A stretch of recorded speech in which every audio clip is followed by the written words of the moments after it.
ನಮಸ್ತೆ ನಮಸ್ಕಾರ ಮತ್ತೊಮ್ಮೆ ಎಲ್ರಿಗೂ KSK ವ್ಲಾಗ್ಸ್ಗೆ ಸ್ವಾಗತ. ಇದೊಂದು ಸಣ್ಣ ಲಾಗು. ಒಂದು 5-6 ದೇವಸ್ಥಾನಕ್ಕೆ ಟ್ರಿಪ್ ಹೋಗಿದ್ದೆ ಫ್ಯಾಮಿಲಿ ಜೊತೆ. ಅದನ್ನ ಹಾಕಿದ್ದೀನಿ ಸಣ್ಣದಾಗಿ ವ್ಲಾಗ್ ಮಾಡಿ. ಇಷ್ಟ ಬಂದಲ್ಲಿ ಕಮೆಂಟ್ ಮಾಡಿ, ಲೈಕ್, ಶೇರು, ಸಬ್ಸ್ಕ್ರೈಬ್ ಬಟನ್ನು ಅದು ಇದೆ ಒತ್ತುಬಿಡಿ. ಮತ್ತು ತಪ್ಪದೆ ಆ ಬೆಲ್ ಬಟನ್ನು ಒತ್ತುಬಿಡಿ. ಇದು ಮೊದಲನೇ ದೇವಸ್ಥಾನ. ಇದು ದೇವಕಿ ಕೃಷ್ಣ ರವಳನಾಥ ಸ್ವಾಮಿ ಟೆಂಪಲು. ಇದು 2ನೇ ದೇವಸ್ಥಾನ ಮಹಾಲಕ್ಷ್ಮಿ ರವಳನಾಥ ಸ್ವಾಮಿ ಟೆಂಪಲು, ಹಿರೇಗುತ್ತಿಲಿರುವುದು. ಎಲ್ಲಾನು ಉತ್ತರ ಕರ್ನಾಟಕದ ಕಡೆ ಬರುತ್ತಿದ್ದು. ಸೊ ನಮ್ಮ ಮೇಯ್ನು ಗೋವಾಕ್ಕೆ ಹೋಗ್ಲಿಕ್ಕಿದ್ದು ನಮ್ಮ ಕುಲದೇವ್ರ ದೇವಸ್ಥಾನ ಅಲ್ಲಿ. ಸೊ ಹಂಗೆ ಹೋಗ್ತಾ ಇಲ್ಲೂ ಹತ್ಕೊಂಡು ಹೋದ್ವಿ. ಇಲ್ಲಿ ಬರುವಾಗ ಮಾತ್ರ ಸ್ವಲ್ಪ ಲೇಟ್ ಆಯಿತು, ಕ್ಲೋಸ್ ಆಗ್ಲಿಕ್ಕಾಗಿತ್ತು ದೇವಸ್ಥಾನ. ದೇವ್ರ ದರ್ಶನ ಸಿಕ್ತು, ಅದೇ ಒಂದು ದೊಡ್ಡ ಪುಣ್ಯ. ಎಷ್ಟು ಪೀಸ್ಫುಲ್ ಆಗಿದೆ ನೋಡಿ ಇಲ್ಲಿ. ಅಲ್ಲಿದ್ದಾರೆ ನೋಡಿ ಸ್ವಾಮಿ. ಇದು 3ನೇ ದೇವಸ್ಥಾನ ಲಕ್ಷ್ಮೀನಾರಾಯಣ ಸ್ವಾಮಿ ಟೆಂಪಲ್. ಬಂಗ್ರಾ ಮಾಮಾಯಿ ಅಂತಾನು ಕರೀತಾರೆ. ಅಂಕೋಲದ ಹತ್ರ ಇರುವುದಿದು. ಹೊರಗಡೆಯಿಂದ ವ್ಯೂ ತೋರಿಸ್ತಿದ್ದೀನಿ, ಹೆಂಗಿದೆ ನೋಡಿ. ಇದು ಫುಲ್ ಕ್ವಾರ್ಟರ್ಸು. ಅಲ್ಲಿ ಹಿಂದ್ಗಡೆ ಕ್ಯಾಂಟೀನು ಇದೆ.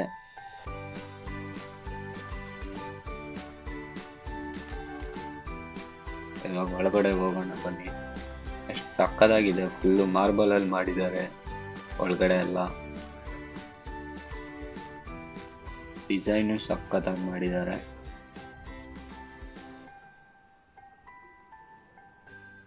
ನೋಡಿ, ಒಂದು ಚಂಡೆನೂ ಇದೆ ಅಲ್ಲಿ. ನೋಡಿ ಅದ್ರ ಶಿಲ್ಪಕಲೆ ಹೆಂಗಿದೆ, ಕೆತ್ತಿರೋ ಸ್ಟೈಲ್ ಸಕ್ಕತ್ತಾಗಿದೆ.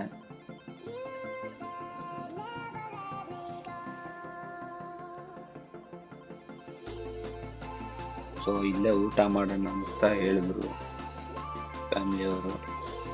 ಇಲ್ಲಿ ಊಟ ಮಾಡೋಕ್ಕೂ ಮುಂಚೆ ಟೋಕನ್ ತಗೋಬೇಕು. ಟೋಕನ್ ತಗೊಂಡು ಅಲ್ಲೇ ಊಟ ಮಾಡಿ ಮತ್ತೆ ಒಂದು ಕುಳಿ ನೋಡಿ, ಇನ್ನೊಂದು ಯಾವುದೋ ಗುಡಿ ಇದೆ ಇಲ್ಲಿ ಹೊರಗಡೆ. ಅಲ್ಲಿ ಅಂಕೋಲದಿಂದ ಸೀದಾ ಗೋವಾಕ್ಕೆ ಹೊಂಟ್ವಿ. ಮಧ್ಯಾಹ್ನ 1:30. ಇದು ನಮ್ಮ ಕುಲದೇವ್ರ ದೇವಸ್ಥಾನ, ಶ್ರೀ ಮಹಾಲಕ್ಷ್ಮೀ ನಾರಾಯಣ ದೇವಸ್ಥಾನ, ಗೋವಾ ಮಾರ್ಗೋಲಲ್ಲಿ ಇರುವುದಿದ್ದು. ಹೊರಗಡೆ ವ್ಯೂ ನೋಡಿ ಹೆಂಗಿದೆ. ಕರೆಕ್ಟ್ ಟೈಮಿಗೆ ಸನ್ಸೆಟ್ಟು ಸಿಕ್ಕಿದೆ ನಮಗೆ. ನೋಡಿ ದೀಪದ ಕಂಬ. ಆ ಬಕೆಟ್ ಇಟ್ಕೊಂಡು ಪುಲ್ಲಿಯಲ್ಲಿ ಅವರು ಮೇಲೆ ಕೆಳಗೆ ಮಾಡಿ ಎಣ್ಣೆ ಹಾಕ್ತಾರ ಫುಲ್ಲು ದೀಪದ ಕಂಬದಲ್ಲಿ. ಇಲ್ಲಿಗೆ ನೈಟ್ ಟೈಮ್ ತೋರಿಸ್ತೀನಿ ಅದ್ರ ವ್ಯೂ ಹೆಂಗಿದೆ ಅಂತ. ಸೊ ಅಲ್ಲೇ ದೇವಸ್ಥಾನದ ಪಕ್ಕದಲ್ಲಿ 2 ರೂಮ್ ತಗೊಂಡ್ವಿ. ಎಲ್ರಿಗೂ ಸುಸ್ತಾಗ್ಬಿಟ್ಟಿದೆ, ಮಲ್ಕೊಂಬಿಟ್ಟಿದ್ದಾರೆ.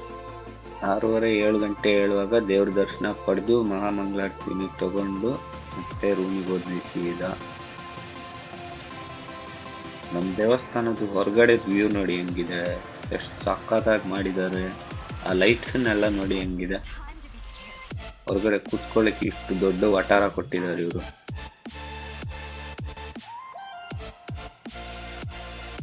ಮುಂದ್ಗಡೆನೆ ಹನುಮಾನ್ ಸ್ವಾಮಿ ಗುಡಿನೂ ಇದೆಯಾ. ಸರಿ ತೋರ್ಸೋಣ ನಿಮಗೆ. ಮೊದಲು ಇದು ಶಿಲ್ಪಕಲೆ ನೋಡಿ ಹೆಂಗಿದೆ.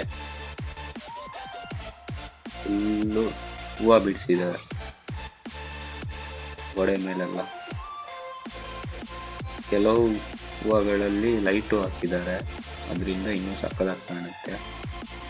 ಎಷ್ಟು ಜನ ಇದ್ವಿ ನೋಡಿ. ನಾನು ಹೇಳಿದ್ದು ಸ್ವಾಮಿ ಹನುಮಾನ್ ಗುಡಿ ಇದೆ ದೇವಸ್ಥಾನದ ಮುಂದೆನೆ ನೋಡಿ. ಹಾಗೆ ಹೇಳ್ದಲ್ಲ, ದೀಪದ ಕಂಬ ಎಷ್ಟು ಸಕ್ಕದಾಗಿದೆ ನೋಡಿ. ಫುಲ್ಲು ಮೇಲೆ ತನಕ ಹಚ್ಚಿದ್ದಾರೆ ದೀಪನ.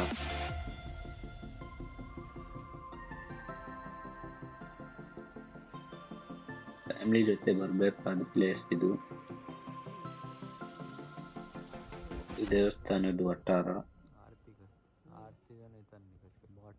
ಎಷ್ಟು ಸಕ್ಕತ್ತಾಗಿ ಮಾಡಿದ್ದಾರೆ ನೋಡಿ. ಹೊರಗಡೆ ಫುಲ್ ಪೀಸು. ಅದು ಆಯಿತು, ರೂಮಿಗೆ ಹೋದ್ವಿ. ಮತ್ತು ನೆಕ್ಸ್ಟ್ ಡೇ ಬೆಳಿಗ್ಗೆ ಮತ್ತೆ ದರ್ಶನ ಪಡ್ಕೊಂಡು ಇಲ್ಲೇ ಸೈಡಲ್ಲಿ ಕ್ಯಾಂಟೀನ್ ಇದೆ ಟೆಂಪಲ್ ಇದು, ಅಲ್ಲೇ ಟಿಫಿನ್ ಮಾಡಿಕೊಂಡು ಮತ್ತೆ ಮನೆ ಕಡೆಗೆ ಹೊಂಟ್ವಿ. ಇದು ಅದ್ರ ಕ್ಯಾಂಟೀನು.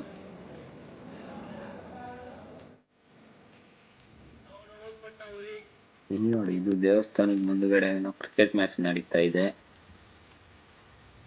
ಇದು ಶಾಂತರಿ ಕಾಮಾಕ್ಷಿ ಅಮ್ಮನವ್ರ ಟೆಂಪಲ್. ಇದು ಗೋವಾದಲ್ಲೇ ಇರೋದು. ಶ್ರೀ ರಮಾನಾಥಿ ಶಾಂತರಿ ಕಾಮಾಕ್ಷಿ ಟೆಂಪಲ್, ಗೋವಾ. ಇದು ಸಕ್ಕತ್ತಾಗಿದೆ.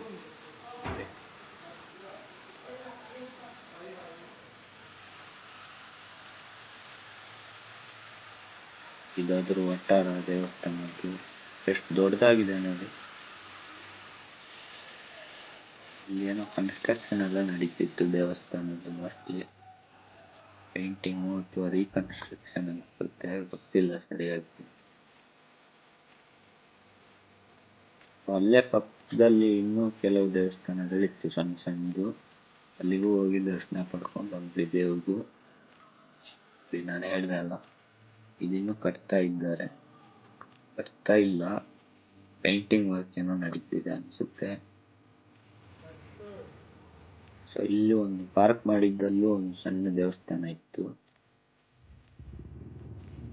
ಇದು ಇನ್ನೊಂದು ದೇವಸ್ಥಾನ, ದೇವಕಿ ಕೃಷ್ಣ ರಘುನಾಥ ಸ್ವಾಮಿ ದೇವಸ್ಥಾನ. ಇನ್ನೊಂದು ಮಾರ್ಸಲ್, ಗೋವಾದಲ್ಲಿ ಇರುವುದು.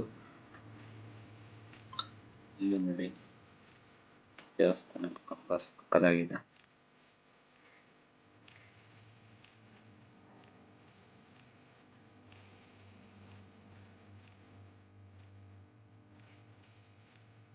ಅದ್ರ ಪಕ್ಕದಲ್ಲೇ ವಟಾರದಲ್ಲಿರುವುದು ಎಲ್ಲ ತುಳಸಿ ಗಿಡನೂ ಇಟ್ಟಿದೆ ನೋಡಿ.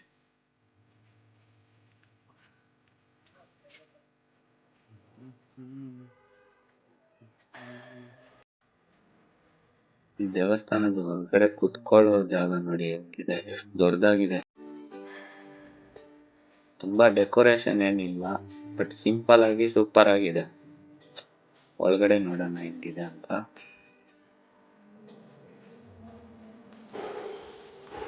ಇದು ದೇವಸ್ಥಾನದ ಒಳಗಡೆ ದೇವ್ರ ಫೋಟೋ ತೆಗಿಯಕ್ಕಿಲ್ಲ, ದೂರದಿಂದ ತೋರಿಸಿದೀನಿ ನಿಮ್ಗೆ. ಇದು ಅಲ್ಲೇ ದೇವಸ್ಥಾನದ ವಟಾರದಲ್ಲೇ ಸೈಡಲ್ಲಿದೆ. ಫುಲ್ ಕಾಲನಿ ಅನ್ಸುತ್ತೆ, ಕಾಲನಿನೋ ಹಾಲೋ ಏನೋ ಸರಿ ಗೊತ್ತಿಲ್ಲ. ಇದು ಹಿಂದ್ಗಡೆ ವ್ಯೂ ದೇವಸ್ಥಾನದ್ದು. ಇಲ್ಲೂ ಏನೋ ಕನ್ಸ್ಟ್ರಕ್ಷನ್ ನಡೀತಿದೆ, ಹಾಲ್ ಇರ್ಬೋದು ಮೋಸ್ಟ್ಲಿ. ಅಲ್ಲಿಂದ ಸೀದಾ ಕಾಮತುತ್ತ ಅಂತ ಹೋಟೆಲ್ ಅಂಕೋಲದ ಹತ್ರ, ಅಲ್ಲಿ ಊಟ ಮಾಡ್ಲಿ ನಿಲ್ಸಿದ್ವಿ. ಮತ್ತೆ ಅಂಕೋಲದಿಂದ ಸೀದಾ ಹೊನ್ನಾವರದ ಕಡೆಗೆ ಹೊಂಟ್ವಿ. ಯಾಕಂದ್ರೆ ನನ್ನ ತಮ್ಮನ ಮನೆ ಇದೆ ಅಲ್ಲಿ. ಸೊ ಅವನ್ನ ಅಲ್ಲಿ ಮನೆಗೆ ಬಿಟ್ಟು ಮತ್ತೆ ಅಲ್ಲಿಂದ ನಾವು ನಮ್ಮ ಮನೆಗೆ ಹೊಂಟ್ವಿ. ಎಷ್ಟು ಒಂದು 6:30 7 ಗಂಟೆ ಆಗಿದೆ ಹೊರಡುವಾಗ. ಸೊ ಅಂಕೋಲ ಹೊನ್ನಾವರದಿಂದ 200 ಕಿಲೋಮೀಟರ್ ಹತ್ರ ಆಗುತ್ತೆ ಮನೆಗೆ. ಕೊನೆಗೂ 10-10:30ಗೆ ಮನೆಗೆ ತಲುಪಿದ್ವಿ. ಸೊ ಅಲ್ಲಿಗೆ ಈ ವ್ಲಾಗ್ನ ಮುಕ್ತಾಯಗೊಳಿಸ್ತಿದ್ದೀನಿ.